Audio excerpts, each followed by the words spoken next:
The weather has been incredibly erratic over the past 2 weeks, making it a very interesting time to be a wildlife filmmaker.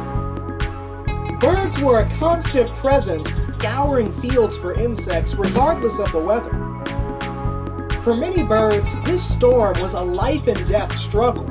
With the dropping temperatures and lack of food, you can bet that many of these animals didn't make it past the week. Fortunately, insects aren't the only food source for hungry birds. All the new blooms are an excellent food source.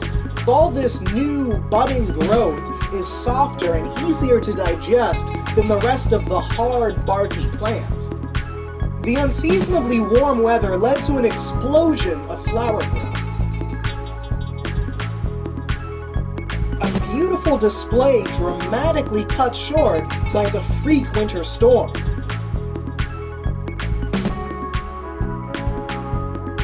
Unfortunately, the cold weather kills the flowers and seeds that these plants need to reproduce.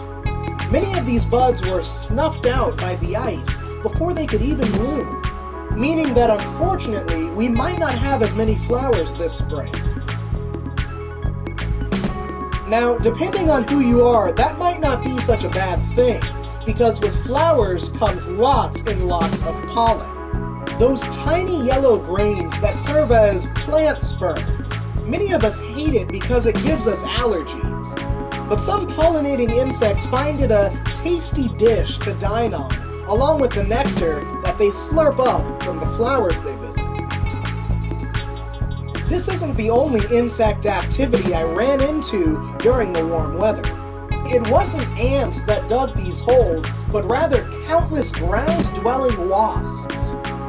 Their sudden, rapid emergence leads me to believe that they may have a life cycle similar to cicadas, where they spend most of it underground as a grub and then emerge briefly to mate and lay eggs.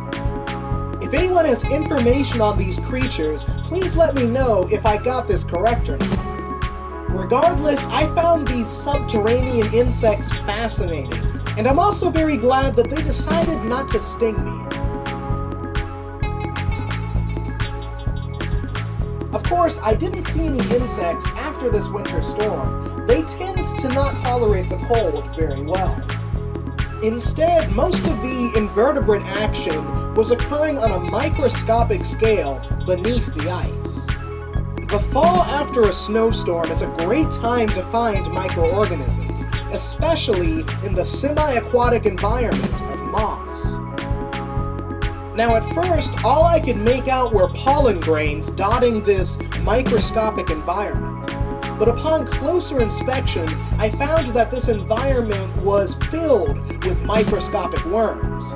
These are nematodes, hair-thin invertebrates that live in huge quantities throughout the soil environment.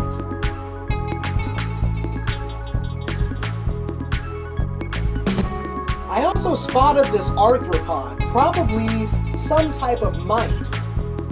It seems that if you look hard enough, you can find interesting life to observe, even in miserable weather.